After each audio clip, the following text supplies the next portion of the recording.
Station gang, welcome to episode 27 of Supreme Clientele, January 30th. I can't believe we're already through January 2024. 2024, y'all.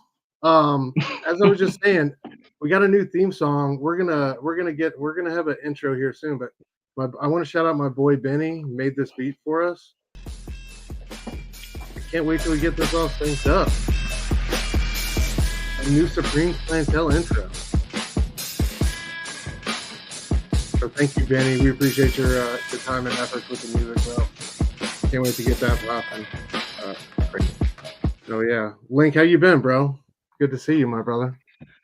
Good, man. Good. It's been eventful these last couple of weeks. But it's good. It's starting to. It was a little some family.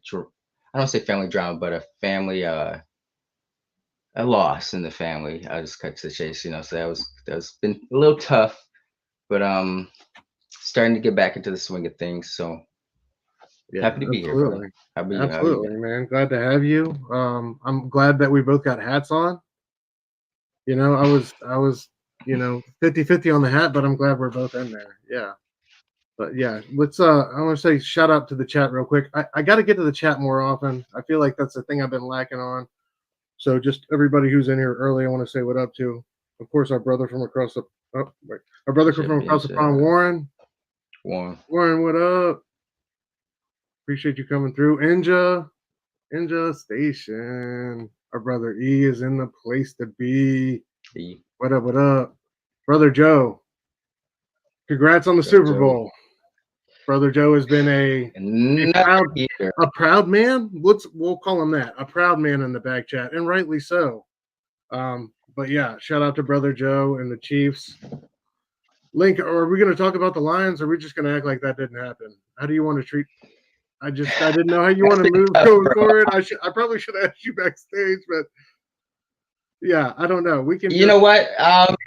It's. I was talking about someone, not to go off on a tangent, but I was talking about this with someone yesterday, and it's just like I was telling her, I was like, I can't lie, bro. Like it hurts. So, it's like you're riding that momentum. Lions are doing, not to say that they haven't done shit the last few years, but there's a great momentum to them. They had a great season, and it's just like, back to normal. After it's like, it sucks, but got to keep in mind it was a wonderful season, bro. Like wonderful season.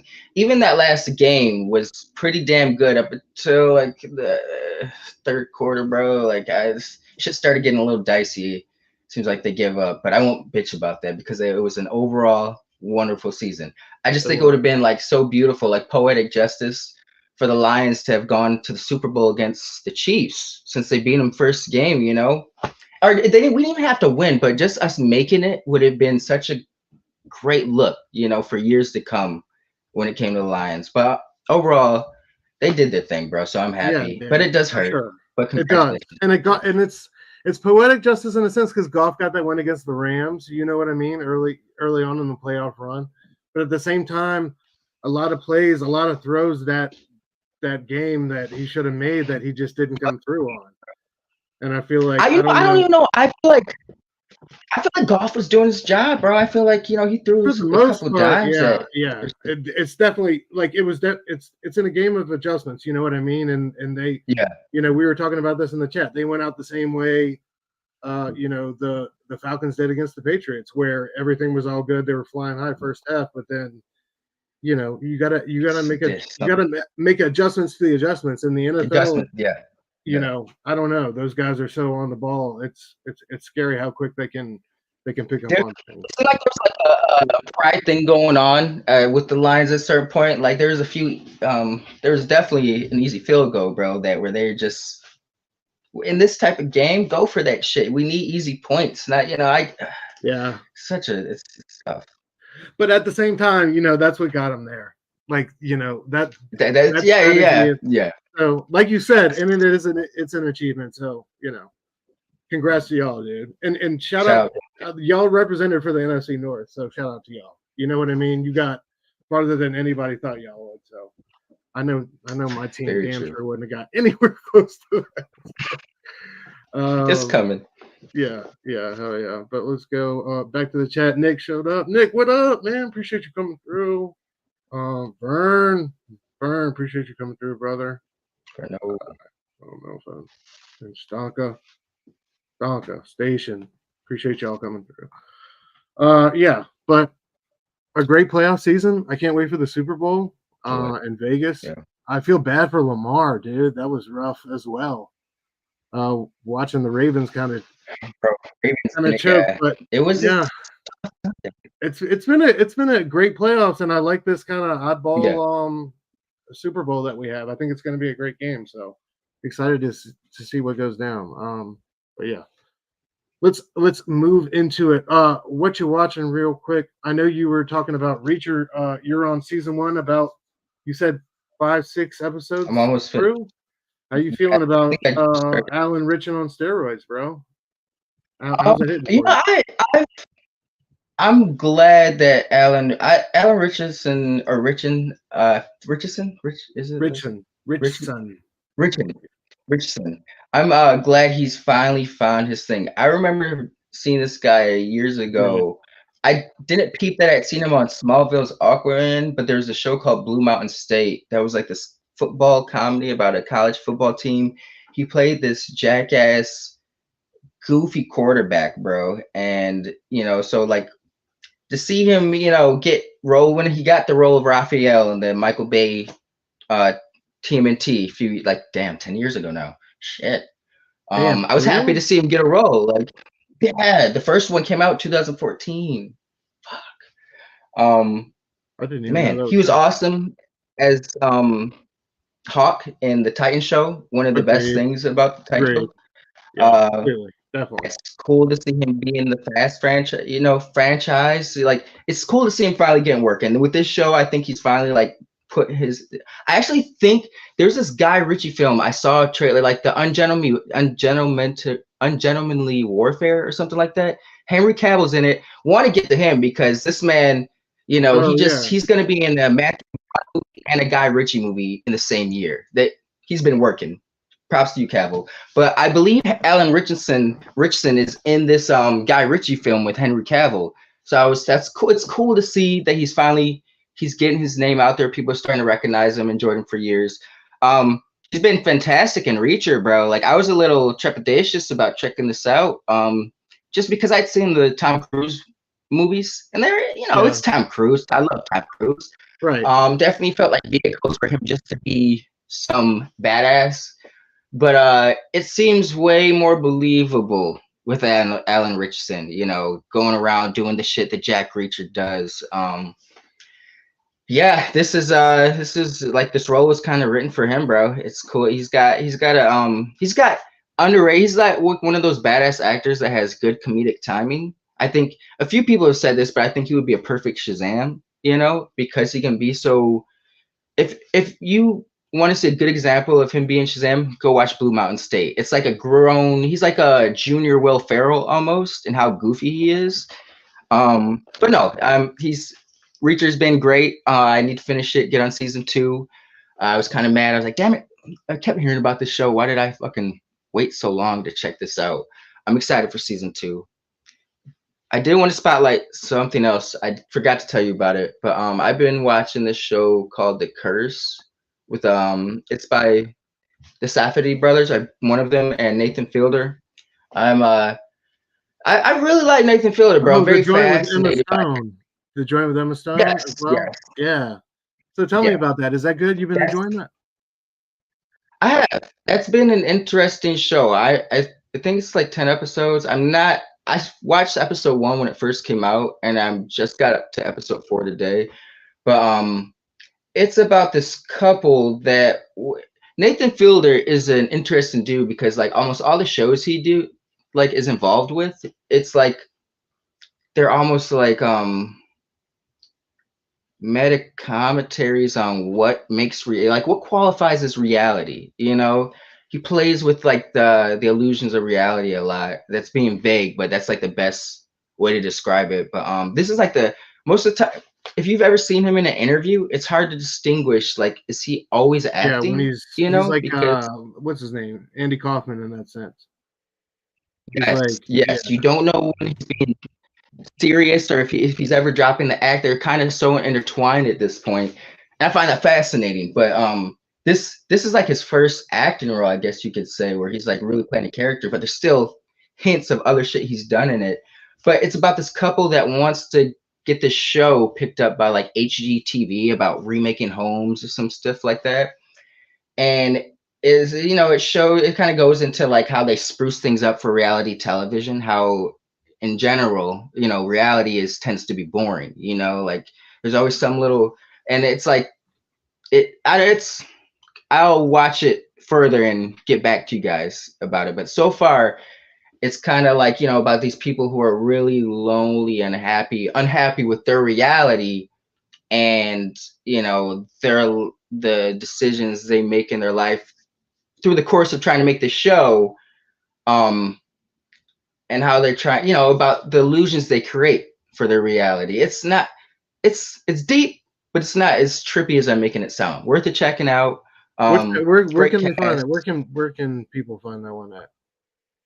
Showtime right now. Okay. So I don't know if Showtime has that, but yeah. She's got that one also with like, what is it called? Like All Good Things or whatever, where it's like the Frankensteinian tale. Yeah, with Ruffalo and Defoe, and that looks fantastic. Yep. And I've heard great things about that. So shout out to Emma Stone. She's one of my favorites, man. Loved her since way back. Yeah, interesting projects. Yeah. But we got some nonsense going on in the chat. Let's go ahead and check it through. Inja, we're not starting up another sadness combo. One is enough. One is all that show that movie needs, and we're moving on. I can't believe we got as much time as we did out of it, to be honest with you.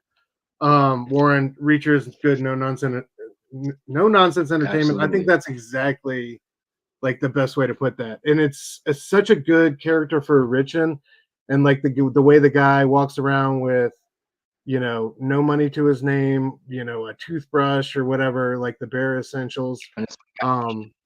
Just like seeing who that guy is in real life, I feel like it fits him very well. And I don't know. I like seasons 1 story and characters and supporting cast better than seasons 2. But like at the same time, season 2 had a little bit more about his past and like who he was and the people he came up with in the army, which was interesting to see. So it was more a personal glimpse. But at the same time, like Warren said, Tom Cruise was a touch too small. He couldn't reach her. The chat jumped on me. There it is. Shout out Warren making the dad jokes in the chat. Yeah, the first Cruise movie I liked. I think the second one was it was solid. Yeah, but forgettable. Yeah, I don't know. I haven't read the books, but the books are very popular as well. But yeah, that one's been so solid so far. Let me shout out the one. Also in the second season we get Robert Patrick as the bad guy, more or less. Solid Terminator reference within like the first like minute and a half of this guy's screen time. It's like a Sarah. It's something like Sarah O'Connor. Who is that? Or something like that. It's real cute. They get it done and they get it out. I can fuck with it. He's really just a bad guy on a phone. Sarah. There's not much more going on in season 2 with him other than that. But I don't know. Homeboy's getting old. I liked him much more as a bad guy in Peacemaker than I did in this. Peacemaker, yeah. But yeah. I'm glad he's getting work still, bro. Yeah, man. He's still good for it for sure. I think he's gonna, for as long as he wants to, somebody's gonna put that guy on put that guy on the spot. He can be a bad guy on the phone until he can't speak. You know what I mean? Do that job just the look. First 2 episodes for this bad boy dropped on Apple TV, Masters of the Air. It's one of those Tom Hanks, Spielberg, Amblin Entertainment productions. Another one of those. We love World War II and the stories that come out of it. This one is dope though. We follow, I want to say either the 100th or the 110th bombing squadron, and they're hitting all sorts of targets in Germany and Norway and Northern Africa, and it follows their kind of their missions, their personal lives. There's also I think there's going to be a story about some Tuskegee Airmen in this, which I'm looking forward to. We haven't got there yet through two episodes. New episodes are dropping every Friday. It's got, what's his name, Elvis, Mr. Austin Butler in it. Dude looks exactly like Elvis. That's all I think about. There's one shot and here where he's at the lunchroom, whatever, and he looks up, and like every time I see the dude, he just looks, I don't know. That was a perfect casting. I felt like that movie could have been a whole lot better though, but it is what it is. It's damn accent, dude. I don't know. He plays like some dude from Casper, Oklahoma, or some state in the Midwest, and his accent is fine. It's dead on, but I don't know. It's just like Elvis is in the Air Force or whatever. You know what I mean? I don't know. That's all I can think of. Either way, yeah. One of my other favorite young actors, though, Barry Keoghan, I think, who's Irish. Is he in this? Saltburn. Yeah, he's got a supporting role in this. He's one of my favorites. Okay. Dude. I love that kid. I think he's a great young talent. He was in this. He was in what is it? The Banshees of Inisherin or whatever with Gleason and Colin O'Farrell. He was in Top Boy for a minute. Yeah. So yeah, it's been great though through 2 episodes so far. It really shows how the U.S. chose daytime precision bombing, which was more or less suicidal because the Germans saw us coming and could send as much flak up into the air as they wanted to, and it was really suicide runs to drop these bombs on these torpedo pins and specific German targets or whatever. Not always German, but mostly German. A lot of U-boat pins and things like that. The RAF, and it shows the difference. The RAF, the British Air Force, bombed at night and more indiscriminately. Their kind of philosophy was, as long as it's German, who cares? So it's interesting to see different viewpoints in that and what these guys went through, whether it was at night or during the day, to try to turn the tide in the war, especially up in the air. When they had until the Germans ran out of planes and stuff like that, they had air superiority when it came to machinery and stuff for a long while. So a harrowing fight, another great war epic. It looks like it's shaping up to be from Hanks and Spielberg and company. But yeah, I think it's worth keeping an eye on. Another great production by Apple TV in my books. Warren says Apple TV for the win, bro. Warren's from across the pond. For anybody who doesn't know, my granddad played the bombs in World War II. That's sick, Warren. Oh yeah, that's amazing. All right, Link, you wanted to talk about Power World. Go ahead, bro. So recently, this game came. I think it's going on like 2 weeks. This Friday, I think it'll be 2 weeks. Yeah. But it's been out for like a week and a half now. But this is essentially Pokemon with people like to call it Pokemon with guns. I just say it's Pokemon for PC and Xbox. The game plays like Breath of the Wild, like Zelda, just you're catching Pokemon. It's like a survival. I'm not gonna hold you up. I have played quite a bit of this. I didn't know I wanted to play Pokemon so bad. I don't have a Switch. Last Pokemon game I played was some shit on the GameCube back in like 2005, 2006. So it's been a minute. I respect Pokemon. It was definitely part of my childhood. Yeah, it's been badass. I'm not gonna hold you up, man. It's an interesting case because this game has been downloaded quite a bit, and since the time it's come out, this team, this small development studio, made a lot of money. And I'm just curious to see where the story goes because it's Nintendo. Do you know Nintendo wants some of theirs, bro? This shit is clearly based off of Pokemon. They look like Pokemon. Yeah, You straight throw up. Pokeballs to Like, catch. that's not even my jam. But that looks like a Pokemon with a Gatling gun. Right? But it is fun, bro. I applaud the effort. I think it's cool. I've heard a lot of people. I've been reading a lot of comments from people who play Pokemon, saying like this is a Pokemon game Nintendo should have given for years. I can't chime in on that because I haven't played a Pokemon game in quite a few years, but I don't know. It sounds like Nintendo hasn't really been trying anything with Pokemon. I guess they know the brand sells. They just kind of put anything out. They know the fans are gonna eat it up. Yeah, this has been an interesting game. I'm not even a fan of like survival games, like where you gotta assign people a task and they have to build like a community. Like that shit becomes stressful to me after a while. But I've roughed it out so far, all in the quest to catch the Pokemon. The pals. They're called pals. But yeah, it's been around. Pal World, bro. Yeah, a lot of R&D went into that name and the marketing of that. That's some Secret Wars type shit. All right, we're gonna put Absolutely. Secret and Wars together, and it's gonna fucking rock. All right. Moving on to our new books. Oh, excuse me. I'd be remiss if we didn't cover this one as it ended this past week. Such a high achievement, I think, in art, especially for Martin Simmonds. Really was just such a great book. I love the story with Renfield and how it was really like a character focus on him here in this last issue. Of course, Martin Simmonds with the brilliant cover A's, but Jenny Frison really. This was the only variant we had for this last issue, which I love. And good lord, I mean, what can you say? You might as well call our backpack the Jenny Frison fan club. So we've been celebrated this one several times over. But yeah, incredible. Did you read this one, bro? Do you have any overall thoughts about?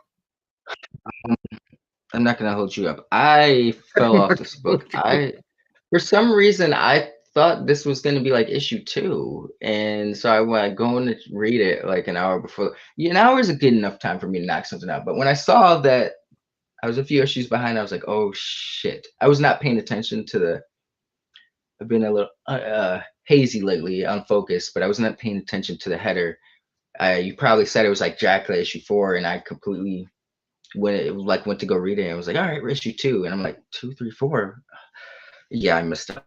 I liked issue. I'm gonna finish this. I am shocked it's only 4 issues. Was this a monthly or was it like bi-monthly? This was monthly. I think they were on time with this one. Yeah. October, November. Okay, wow, man. Yeah, I got to get back to this. So it was worth it though. You enjoyed it overall? Yeah, in my opinion. I just gawked at the art. The story was okay. It wasn't like super fantastic, but the art was enough to just. It's one of those comics where the art is enough to just swallow up everything and take you along for the ride. You know what I mean? You're just floating on the art. So, in that way, it was perfect to me. It's not. I think the ultimate marriage of this type of content would be like Morrison and McKean on Arkham Asylum. Like, I think that's ultimately what it was going for and wanted to land to, like the ultimate kind of horror trip. It was in some ways that, but I think it was Martin Simmonds was the heavy hitter throughout. I think Tynion's story was great, but it was serviceable and nothing that like super blew me away, especially with the last issue. I mean, it was good, but it was like but yeah.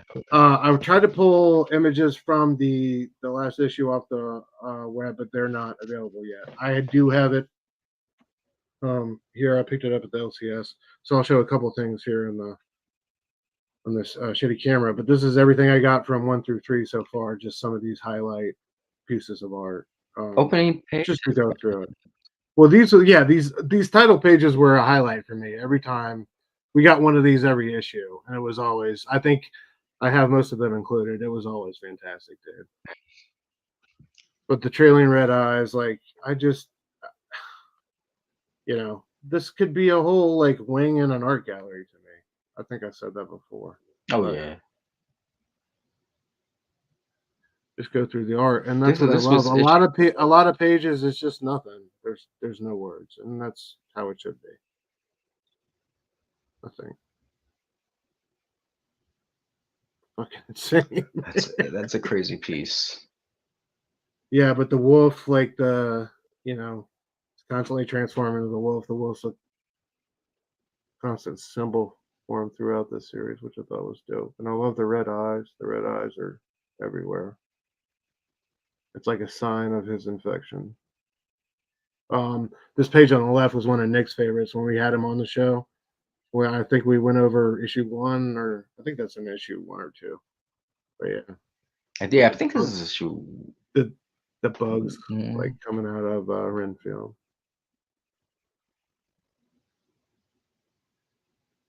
But man, the original art for this one, can you imagine? There we go. With the title, like, you know what I'm saying?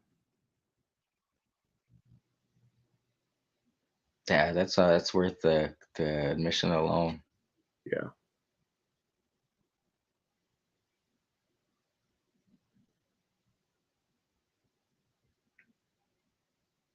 So sick, dude. Has Simmonds ever done any like Batman work or Gotham work? I don't think so, man. I don't know though. I'm not super up on his catalog. That's incredible. I love that. That whole layout. I like to see the script versus, you know. Yeah. Yeah, to see what the script's got to be incredibly was the thin. bare bones. Some of these, there's just some of these like silent pages. But yeah, those are the highlights of 1 through 3. You know, and like I said, 1 through 4 is basically it's a great. You know, Mina's situation comes to a head, but it's really a great story for a great conclusion for Renfield. Yo, straight up, I'm glad you said that, Warren. I definitely get Ben Templesmith vibes, bro. Especially when he shows Renfield, it kind of reminds me of like the vampires from 30 Days of Night. But you know, yeah, mostly. With a little bit of Rod Reese. It's like Rod Reese mixed with Ben Templesmith. There's a really good. Finally, we get the. I don't want to spoil it for you. Are you okay if I spoil it a little bit for you? With the artwork, guys. I'm gonna. Yeah, bro. I smoke too much. Spoilers alert for Dracula. But this is kind of like the climax thing.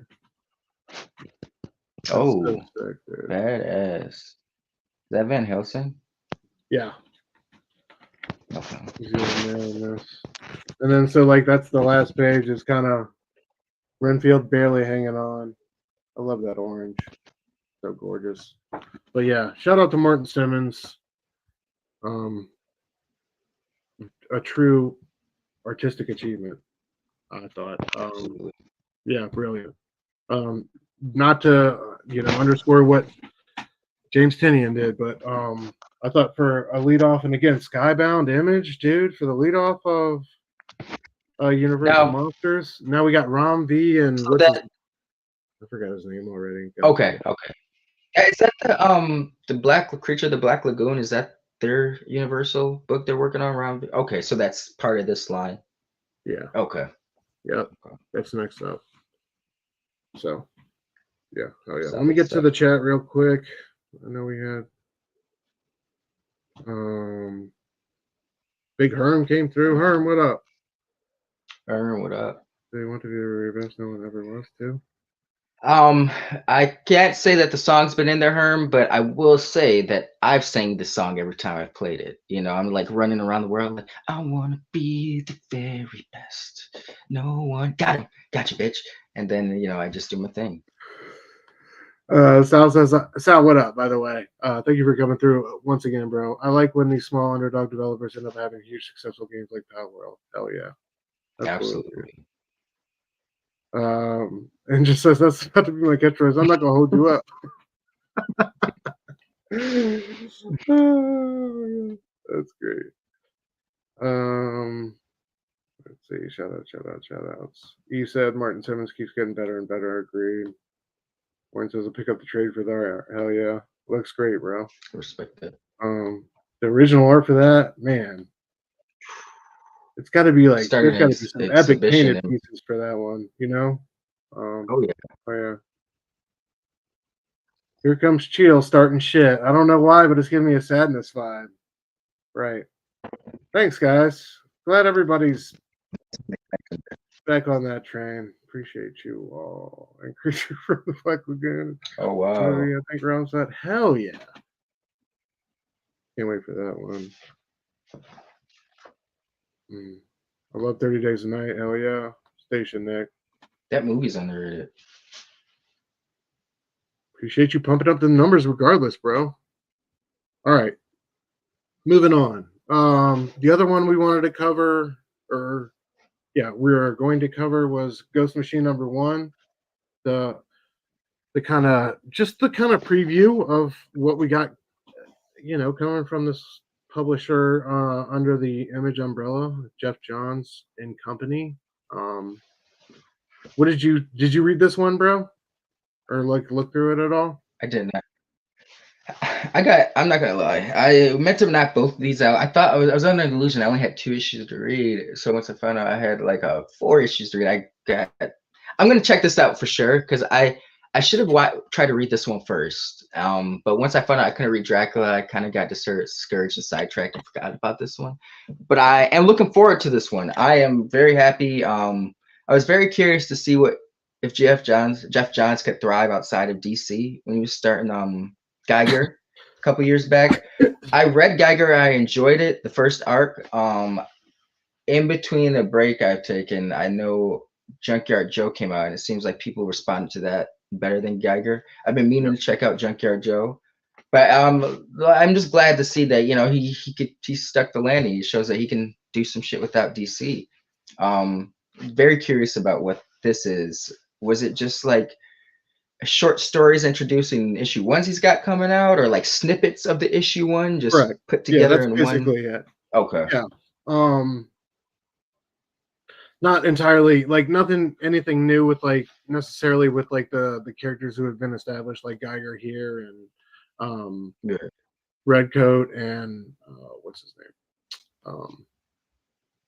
Junkyard Joe. Junkyard really doesn't show up, but yeah. I don't know necessarily what's coming first, but also April we get Geiger #1 and Redcoat #1. I don't know which one of those is dropping first. Is Brian H drawing Redcoat? See, that's what I don't know, bro. I don't know what the division of labor is going to be because I think Brian Hitch is probably drawing one and Frank's probably drawing the other, is what I would. Okay. Frank's probably drawing Geiger because I think he did that originally, right? Yep. And they're both drawing in the same way. I imagine that's what the division of labor is, but don't quote me on that. Okay. I just like how it was. You know what it felt like? It felt old 90s. Like, we're gonna break it down. I'll get to it, but they had these like little file pages for the characters. I love that type of shit. I don't know, the 90s, the 90s Baby and Me character profile. Yeah, we have the time, which showed up in all of these comments at the end. They kind of beat you over the head with this one. But regardless, I appreciate it. I appreciate the attention to detail and that they're going to stick to the continuity and they have a story to tell. Sal says, I think Hitch is exclusive with them. I would say so for sure. Wow. Dude, when is that going to come out? Has issue 2? Dude, you remember we talked about reviewing issue 1 of that? The Mark Waid and. Didn't we cover issue 1? We might have, but. Man, I remember another like Black Label book that kind of disappeared after issue 1. Sal, let me know what's up. If issue 2 dropped, let me know, or if you know anything about that. But here's what I was talking about. you know, with the info pages, the little rundowns and whatnot of this for all the guys. Redcoat, the Northerner. Northerner looks like Nick Fury from right. This is what the part, like, I guess the newest part that I was most excited about this book. That this is another Geoff Johns written book, but Jason Fabok's going to be, or Fabok, however you pronounce his name, is going to be on art.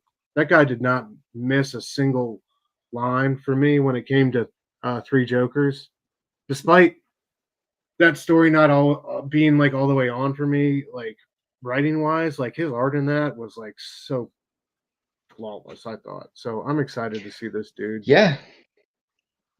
I'm excited to see this dude do a series. And like a continuous constant one, hopefully. I'm assuming these all take place within the Geiger universe. Yeah. This one's a little out there. I don't know how this one connects, but I don't know.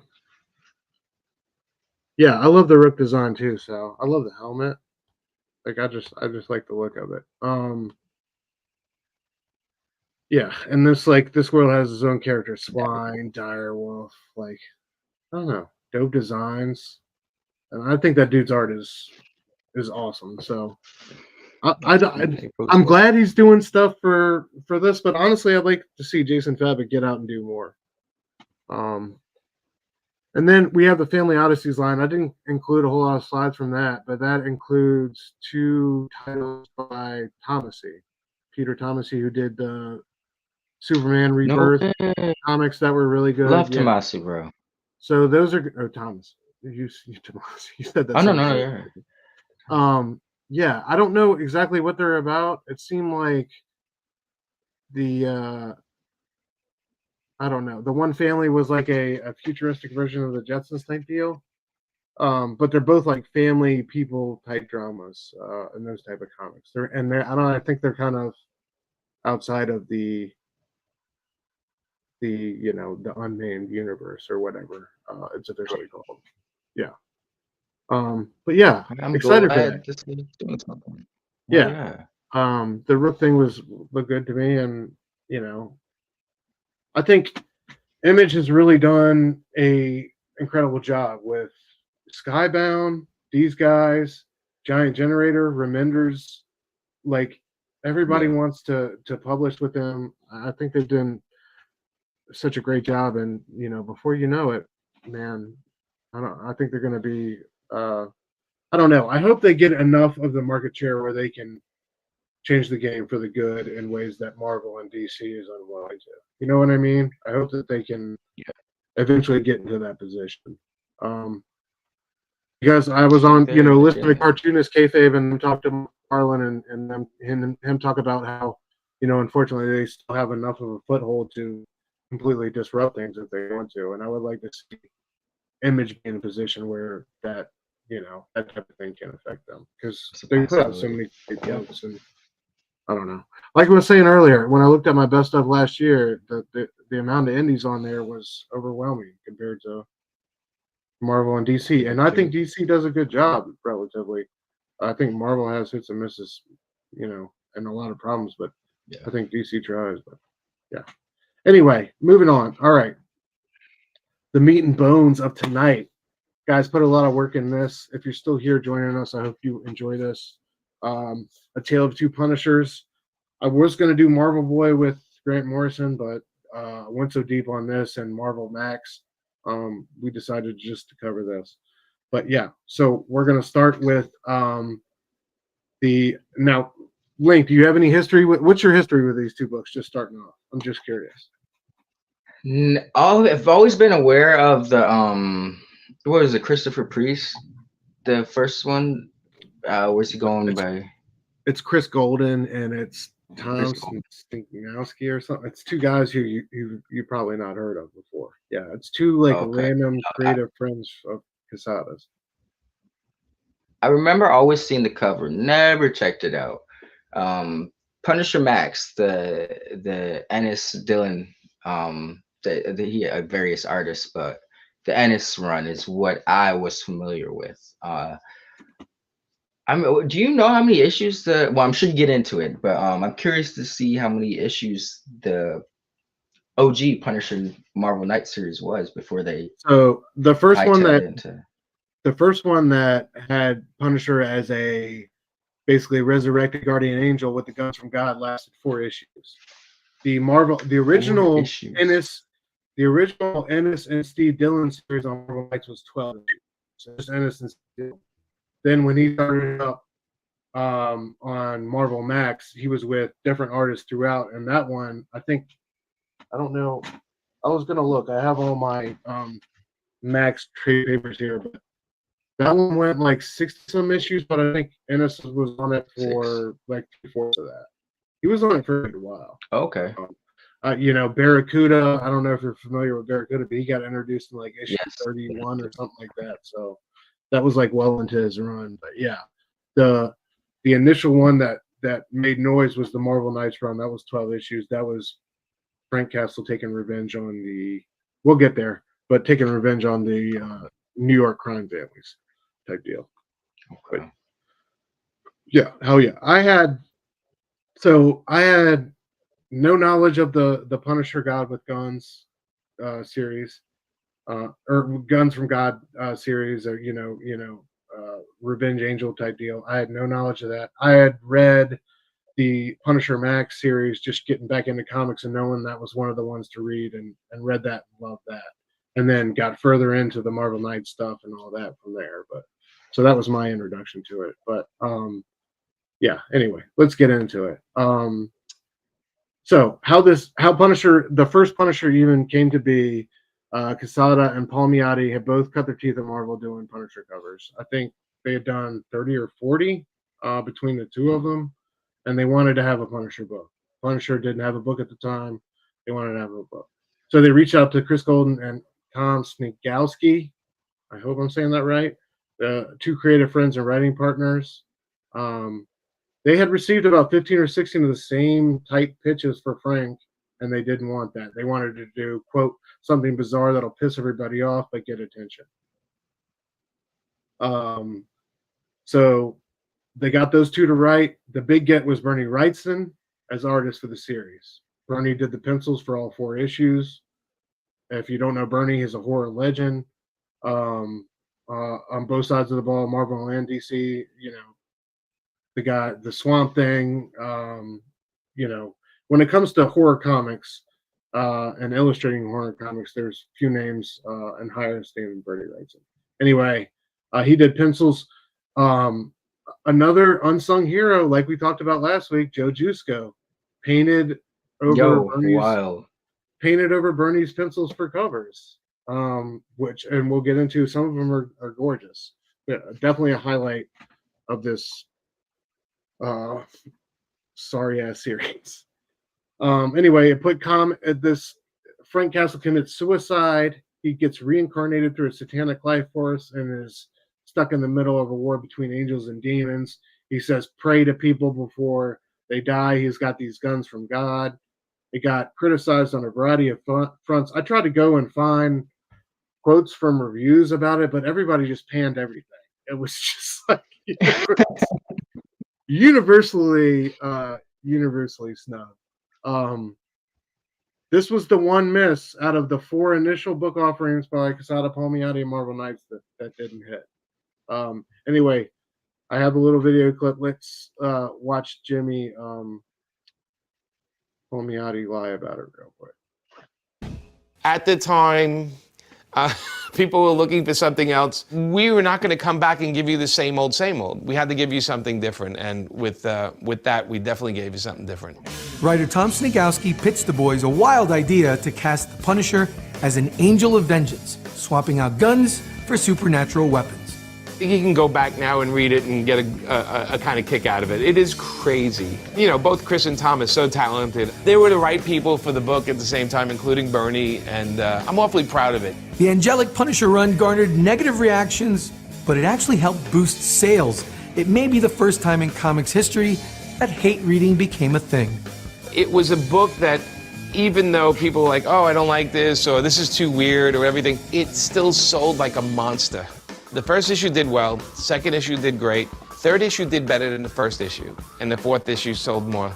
I think with the Punisher, it became, what's going on? This book is insane, and then I have to check it out. The Marvel Knights team knew Supernatural Punisher was not sustainable. All right, so yeah, they're about to go into the Ennis thing. Let's cut it off right there. Anyway, that's, yeah, Jimmy explaining how the book sold, that, but it was still canceled, which is, I think, curious. Yeah, so moving forward, just some images from the run. Like I said, that Juiceco cover right there on the left with Frank shooting the angel, I think, is one of the highlights. Well, it's Wrightson and Juiceco, pardon me, but yeah, I don't know. This book had a lot of bizarre things going on with it, and just never caught fire. I wonder if they canceled it so early is because like they knew like it was just like, yo, bro, where is this heading? Well, they had to selling, have, but people, they had to have, like, this is, I don't know, times like this, I wish I had Robbie or a retailer on to talk about, like, you know, they had to have like pre-order numbers or some type of idea. Yeah, like you said, where it was heading or where it was going to pull the trigger on that. It probably sold more than they were expecting, but I don't know. I don't expect, like, people might have been hate reading it for a couple of issues, but I don't know through issue 4. I don't know. yeah, I mean, yeah, that is interesting. That's an interesting book. Yeah, usually, and you know, just usually the response is if it's selling, like, yeah, let's keep it going. But that's a very wise and honorable of them to cancel a book that was apparently shit so soon, you know. Even if yeah, I read there's okay, so let me go ahead and quote my sources for this. Of course, there's the great Marvel.com has the oral history of the Marvel Knights, and they have interviews with Golden and Snigowski, and they both have the same, I think it's Golden who has the same response, basically almost word for word in some sentences, with Paul Miotti about the book selling well for the second issue, and the third issue did even better than the, and it's like, I think that's just how they let him down easy. Yeah, I don't, it's just, if it was really selling like that, you know, what, they wouldn't abandon it. You know, I don't think necessarily, I don't know. But anyway, also Marvel Comics: The Untold Story by Sean Howe, a great book, great resource for me. If you guys, you know, want a good book to read about, you know, the history of the Marvel Comics, that's definitely one to get. One of the best. Does it cover like the aughts? It does. Or what's the time? We're about to. It gave me a nice little reference for the Marvel Max thing we're about to get into. So yeah, I definitely, Sean Howe, Marvel Comics: The Untold Story. Yeah, if you guys want to get reading out there. All right, so we're gonna get now into the Garth Ennis, Steve Dillon, Marvel Knights run, and also his Marvel Max run and how that came to be. So the original Punisher has been canceled by the end of '99. Quesada's stock. Despite that, he's got 3 successes on his hands with Daredevil, Black Panther. Also, by this time, I think Marvel Boy was taking off. And in April of that year, he had gotten Garth Ennis and Steve Dillon on Punisher. But yeah, he already had established Inhumans was already hit, Daredevil, Black Panther, Marvel Boy. He had just signed Dillon and Ennis to Punisher. So his stock is white hot at Marvel. Marvel Knights is still operating out of a penthouse separate from the rest of the editorial floor in the Marvel building. They're above everybody else. Quesada is doing his best to try to make it work, but it's an increasingly strained workplace because he's got Bob Harris as editor-in-chief, who's part of the old guard, along with Claremont, who's still there, you know, editing the shit out of any X-Men comics that come through the door. So it's a lot of the old guard is still there. Anyway, we get another company shakeup, and Bill Jemas gets appointed president. And one of his priorities is cleaning house and shaking things up. So, in his quest to continue doing, at first he wanted to, he honestly toyed with the idea of destroying the entire Marvel universe. and starting from scratch. That's one. He got persuaded to do the Ultimates line, where it was a bunch of younger counterparts to the Marvel heroes, and so that was going to be his new answer. But then he became more and more dissatisfied with the pitches and the ideas that were coming out of Bob Harris's office, the editorial, and wanted answers as to why the Ultimates line wasn't getting off the ground. He takes Quesada in one of the meeting rooms, and at the end of the day, he asks Harris why it's failing. And Quesada said that was one of the most uncomfortable meetings I had at Marvel, because I'm trying to make sure everything runs smooth, and there are no snags between Marvel Knights and editor-in-chief of the Marvel staff. And Bill sort of brought me in there as his hammer. But eventually, the writing's on the wall. He eventually puts Quesada in charge of scouting talent for the Ultimates line. Quesada puts Brian Michael Bendis, who had been his Daredevil ace, on Ultimate Spider-Man, and the rest is kind of history. By August of that year, he's being asked to be editor-in-chief of Marvel Comics, and Bob Harris is out. Yeah, so anyway, you look at this initial run with Steve Dillon. This is the one that made all the noise, gave everybody the Punisher that they were looking for.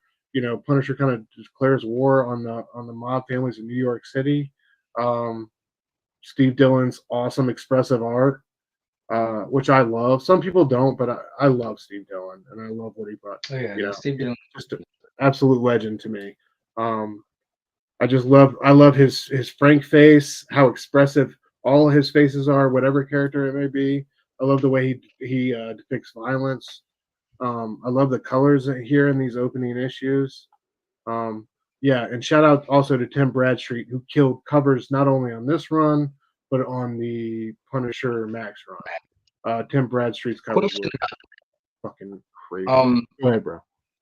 So initially, was the Marvel Knights series in continuity, and then spiraled into Max, and that became its own thing, or was the Punisher Marvel Knights series that they did in continuity, but there was the Max thing that was just separate? I can't speak for the original, like Guns from God, Spiritual Avenger for anyone. But I don't think I don't think so. No. I think it was like in continuity as far as like it's your straight up hardcore, no nonsense Frank. You know what I mean? Like, but I don't think it's concerned with like, no, I don't think it's. Would you consider? So what about because that's what I mean. Like, were people from the rest of the Marvel universe popping up during the initial Ennis Dillon Marvel Knights run? I'm not sure. I'm not sure, honestly. But I don't know what's considered continuity or what's not. To me, this is part of continuity, because these villains to me, as far as like the Russian, and I mean the Russian made it into the Thomas Jane movie. You know what I mean? Yeah. And Barracuda is legendary to me. So those are villains I would like to see, or I would like to think are included in the ultimate or the grander Punisher canon. But I don't know. That's a good question, because I don't know how it works with Daredevil. You know what I mean? I'm not.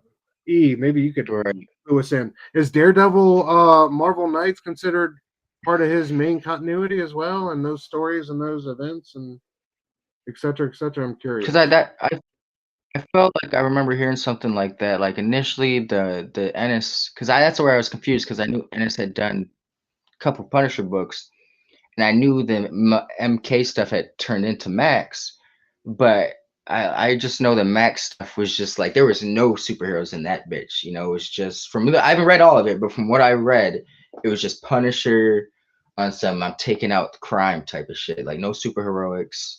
Oh yeah, Bradstreet for the win, bro. Yeah, I mean, yeah, I agree with you. I don't know. I don't know. Bradstreet ever do any interiors? They kind of sort of treated it out of continuity, but everyone was sort of everyone.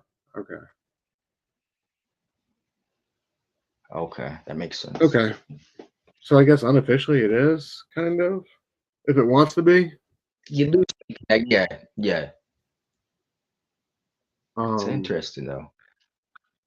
Yeah, absolutely. All right, but I got a clip real quick of Ennis talking about his attraction to the title. Notice I love how he calls the Punisher that came before him Ghostbusters Punisher. I thought that was amazing. I'd figure out I could write Nick Fury reasonably well, but at the time the Punisher was the only one. Because the Punisher, of course, resembles a lot of the characters I grew up with in British comics.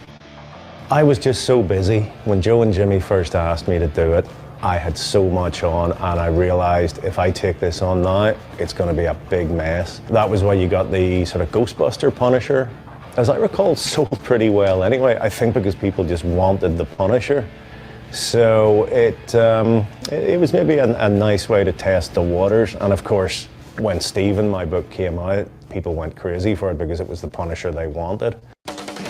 Ennis and artist Steve Dillon's unapologetic take on the Punisher was a gleeful, over-the-top bullet orgy mixed with a dark sense of humor. To Ennis, there was no point in writing Frank Castle as anything but a homicidal lunatic. In the end of the 90s, I didn't see any particular reason to treat it with any real degree of seriousness. It was a simpler time. It was easy to write a book about a violent character and simply treat it as a ridiculous, ludicrous concept that could almost be played for laughs, which we frequently did. Oh, yeah. So I had to include that little bit about Garth talking about his time on the book. Anyway, so speaking, like he's talking about the Steve Dillon run, enormous smash. So that's going on. However, we have the Max comics and like how this and his run on Punisher Max, which we'll get to, but how I wanted to get real quick. I thought this was a cool little story about how Marvel Max came to be. Brian Michael Bendis pitches Alias to Gemis about a heavy drinking, swearing, down on the luck ex-superhero turned private detective. And he clarified, but he was about to say I'll tone it down, but before he even could, Gemis said he'll go for it without hesitation in all its profane glory. Marvel would publish it without a Comics Code seal, and would create a whole line of adults only superheroes comics called Max just for this. Right, the first page, we got fuck being said a couple times, but of course this wasn't the biggest thing. The most, I guess, what would you call? Is it even controversial? These panels, Link? I think it's ridiculous. At the time, they were. You know, okay. This is 2000, bro, or maybe 2001. That's wild. They were wild time, bro. I think what it's insinuating, if this is a panel I think we're going towards, I think what it's insinuating was pretty groundbreaking for Marvel at the time. You know, today's standards, we see so much of it, you know, we've been numbed to it, I guess, but you know, this was big deal with superhero comics back, you know, in the early 2000s. Absolutely. Now, you're talking about the series overall, or just like the specific panel that got a lot of heat? Oh no, I'm just talking about the specific panel that got a lot of heat, and just like, or just the general, the general deal. Real quick, Nick and Eric got mugged by Garth in an elevator. Well, God, I don't know what to tell you guys. If you're easy marks, you're easy marks. Nothing up, guys. I'm going to be with you guys at HeroCon. I can't be walking around with a couple busters. All right? I need some original art from Daniel Warren Johnson. And I can't be with no scrubs to get that. Anyway, getting back to the story here. Yeah, we find out that she's an ex-Avenger. What's her name? Jewel, I believe. And she has a shitty day. This first issue follows her through a shitty day. She ends up at the by Garth. Didn't I say Garth? Yeah, by Garth. No, he's whatever. Because you said you can't be walking around with a bunch of marks. Oh. He'll catch up one day. Anyway, yeah, she's getting drunk at the bar with Luke Cage. Luke's like, why don't I just take you home? And then this page on the right was supposed to be the page that caused all the controversy of her having sex with Luke, talking about she just needs to feel something. See, I always took it as they were insinuating a certain kind of sex, bro. There's a reason she's got a very uncomfortable look on her face, you know. I think I don't know. That's what I always felt like they're heavily insinuating, you know. And I thought that was wild for a superhero comic. I was reading this when I'm like fucking 16, 17. We need an artist versus writer's script breakdown. You know what I mean? We need to see the script. Who? Oh, I know. I see what you mean. Michael Gaidos. G-A-Y-D-O. Yep. You're right. There was. I'm not a big fan of the art. Yeah, he's hit or miss for me. That's weak. But anyway, Jimis lost his shit about this, withdrew his Marvel's membership from the Comics Code Authority after nearly 50 years. So Alias was the catalyst for that? Alias. All right, so I was gonna save this to my for my give you your flower segment, but it initially started with Peter Milligan's X-Force. They gave him a bunch of shit about a couple of those issues, and he published one where he was like, "Look, kids, it doesn't have the seal on it or whatever." Or like they published one without it, right? So he was already in the frame of mind like, "Fuck these guys." And then yeah, this happened. Some publisher in Alabama lost their shit about Alias #1. He tried to fight it. He ended up like not getting his way, so he lost his shit, withdrew the membership. But yeah, I thought this was a good Tom Brevoort quote. Bill was absolutely fearless in the way a man who does not understand the consequences of his actions can be. He bulldozed through obstacles that could not be moved beforehand because he was heedless, courageous, insightful, and oblivious to the fact that things couldn't be done.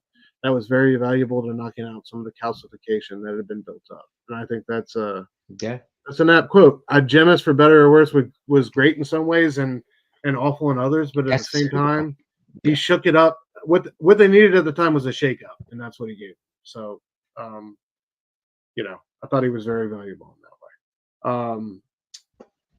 But yeah, the feeling within Marvel was electric. It felt like a home for creatives again. They gave, you know, Doug mentioned Paul Galassi return for Shang-Chi. Gail Simone, a former hairdresser who wrote feminist critiques of comics on websites. Revived Night Nurse is a former Wild Chick who was part Elvira and part Mother Teresa. I tried to find issues / like this, and I could not. So if anybody knows where that exists, I found all this other stuff. I love this. I did not know that's where Gail Simone got her start. I love this Howard the Duck portrayed as Mickey Mouse, like kind of disgruntled Mickey Mouse. Steve Gerber, they brought him back for Howard the Duck. Brian Azzarello did that Cage series. So I don't know. Yeah, it was. I think it was a great thing for Marvel at the time. Real quick, I forgot to play this. Or no, hold on, did I? Oh yeah, hold on. Oh no, I'm sorry, I'm right in the right spot. Okay, this is what I wanted to say about Bradstreet's covers.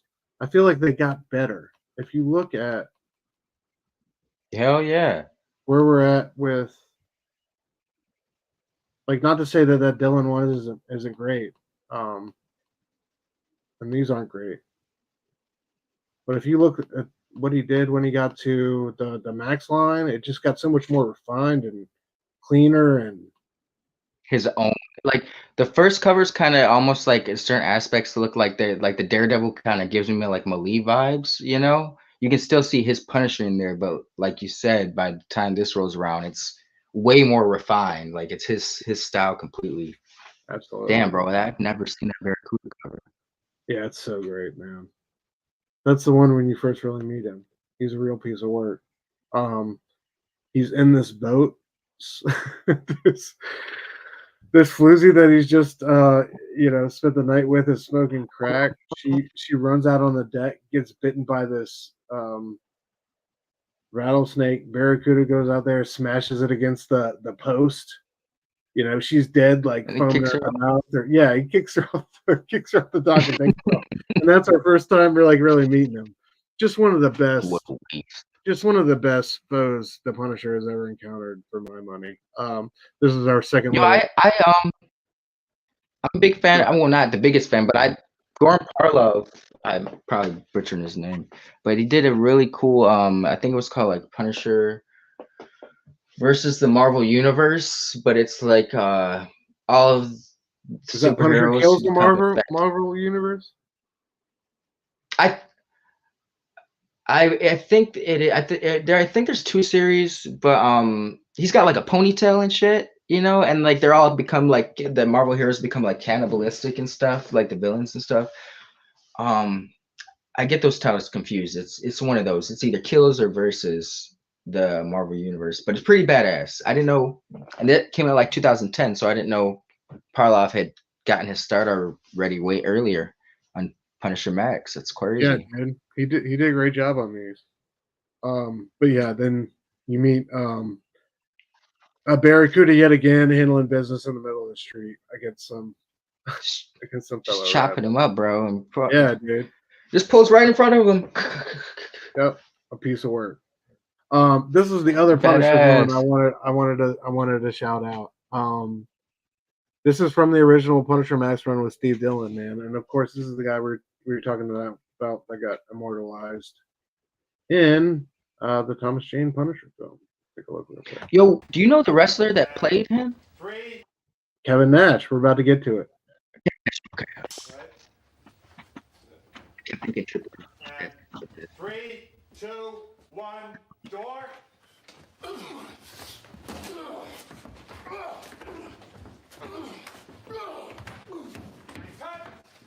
We hired Kevin Nash, a professional wrestler and also a very good actor, surprisingly good actor, to play the Russian. We were inspired by the comic and the fight that goes on in the comic. It was really creative and a great character. We wanted to utilize that as best as we could.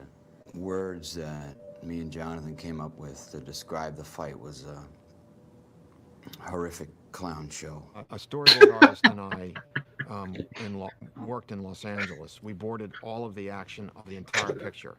I had a fully articulated, storyboarded Russian fight sequence. I knew what I wanted. We were then able to give the storyboards to Gary Himes, and he started having rehearsals.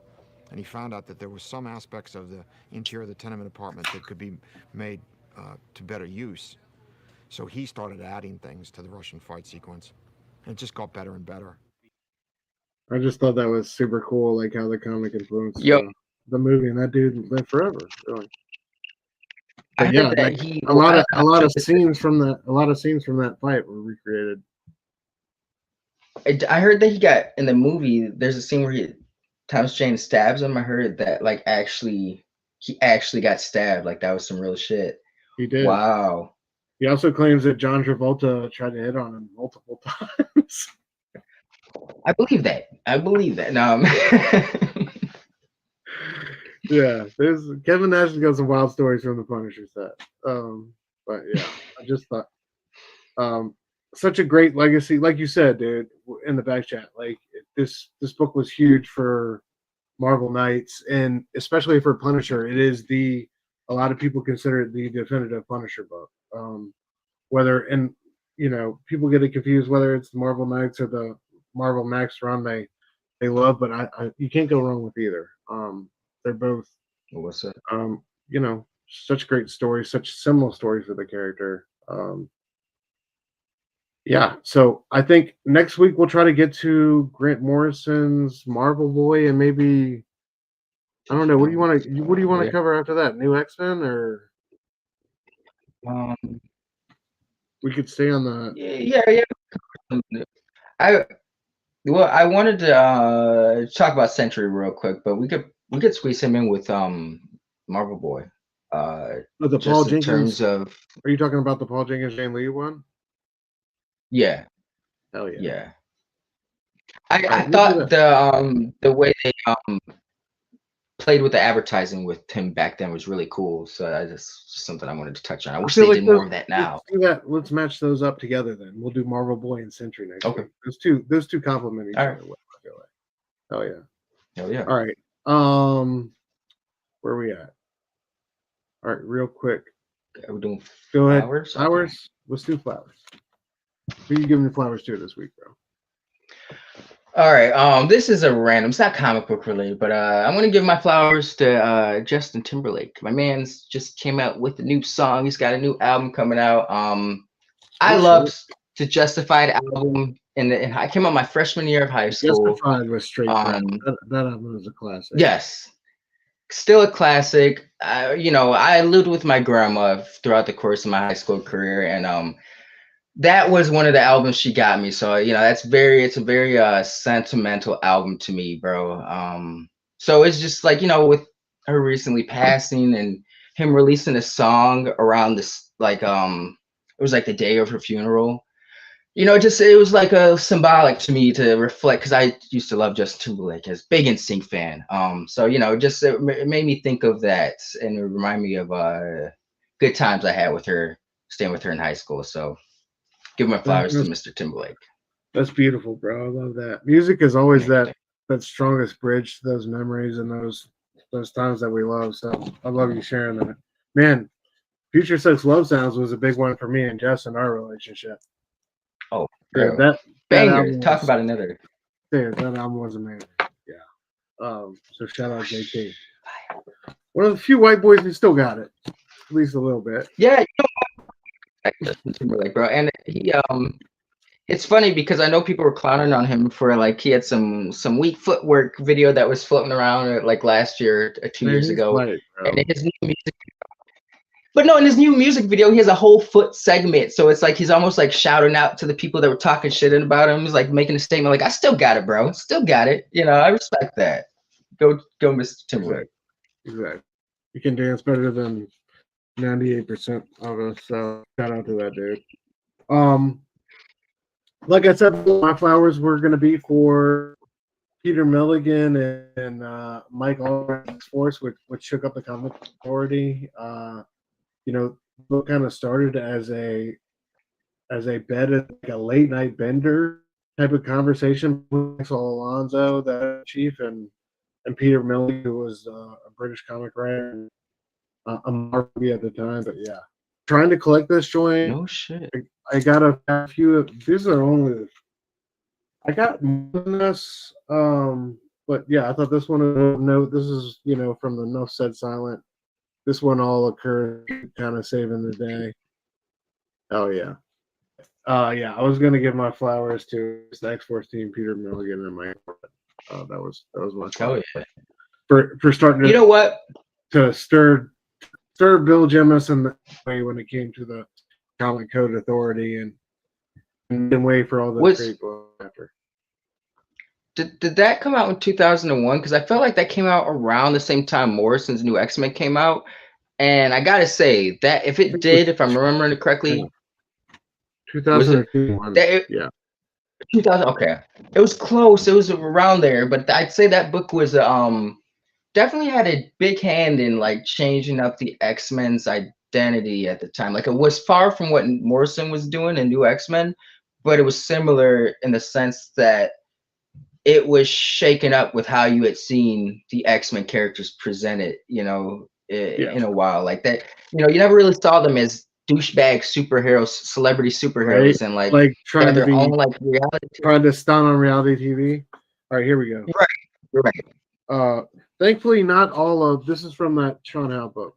Thankfully, not all of Marvel's forays into more adult content catered so embarrassingly to one-dimensional titillation. At the end of an all-night bender, editor Axel Alonso recruited British writer Peter Milligan for a drastically reimagined version of X-Force, the X-Men spin-off that had once been Rob Liefeld's playground. The brand-new college-age characters resembled nothing more than spoiled members of a professional sports team, juggling talk shows, limousine rides, and endorsement deals. The group was funded by a venture capitalist. I love it. Yeah, that's great, bro. Yeah, so shout out them. for ruffling the feathers and Excellent pick. doing something different. Yeah. Oh yeah. All right. Guess My Government is our last segment before we get to our PCP calendar. Guys, I got one I think we can probably guess tonight. All right. I felt like I went too hard the first 2 or 3. What are we like over? Some stumpers, bro. But Yeah, I this think one this is this one I think is definitely attainable here. Gallon of Ta. Do we have any guesses? I think I got this one. Galactus. Damn, dude, you answered too early. And you got the purple on. You gave it all away. I had to take it before anybody else. As if I was stumped the previous weeks, bro, so I had to snatch that shit up. Sorry, guys. Yeah, I went with Black Racer and who was it before that? And definitely Point Dexter, something. Oh, it was Bullseye. Yeah, I went with Black Racer and it was One-Eyed Willie. No,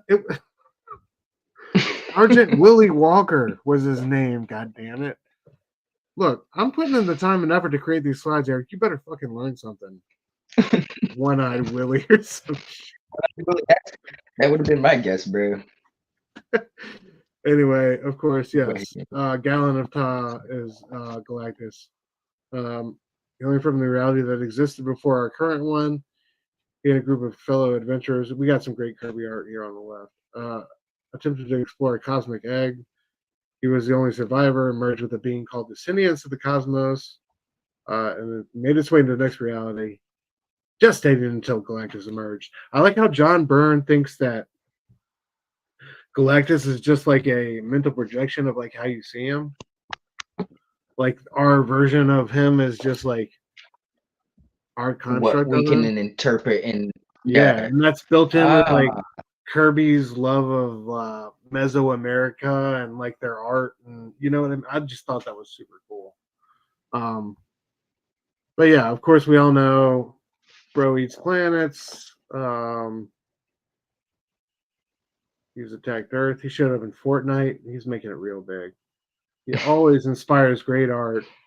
You got Byrne on the left, Jim Lee on the right there from his short little sick Lee Fantastic. Galactus. Dude, Jim Lee's Galactus is super sick. There's a couple ones that are quite impressive from his short time on the Fantastic Four book. Art Adams there on the left. And of course, the Hildebrandt Bros on the right. Those guys were their art was everything to me growing up. So yeah, that was one of my favorite Marvel Masterpieces cards. But yeah, Galactus has always been one of my favorites, man. I don't know. How about you, Link? You a Galactus fan? I'm not the biggest Galactus fan, but I definitely respect Galactus. Like anything, I've never been like too keen on Fantastic Four, but I've always had a respect for that whole area. You know, I'm not the most knowledgeable in that arena, but always respected them. Like, you know, they're Marvel's first family. Dr. Doom, one of the best villains, anti-heroes out there. You know, teeters the line. He's not really a villain, bro. He just has a different view. But yeah, Galactus. I definitely respect Galactus. I was gonna. What was his shit called? What was his name called when they turned him into the Life Giver a few years ago with the Life Bringer? The Life Bringer. Yeah. He was Galactus? They just changed his color scheme, right, and called him Galactus the Life Bringer. I thought that was pretty cool. Yeah. I remember the Life Bringer. I don't know what the whole specifics of his character change were. But. He was trying. The Ultimates had done something where they reverted Galactus' need. Yeah, didn't Doom have something to do with that? I think it was like T'Challa and Adam Brasher, the Blue Marvel, did some shit like that. I have not read it in a couple years, so it could have Doom. Knowing Doom, Doom's always got a hand in everything, bro. So I wouldn't be surprised. Of course. Oh yeah. Reed Richards, alive. Your plan to destroy them has failed, Master. Failed.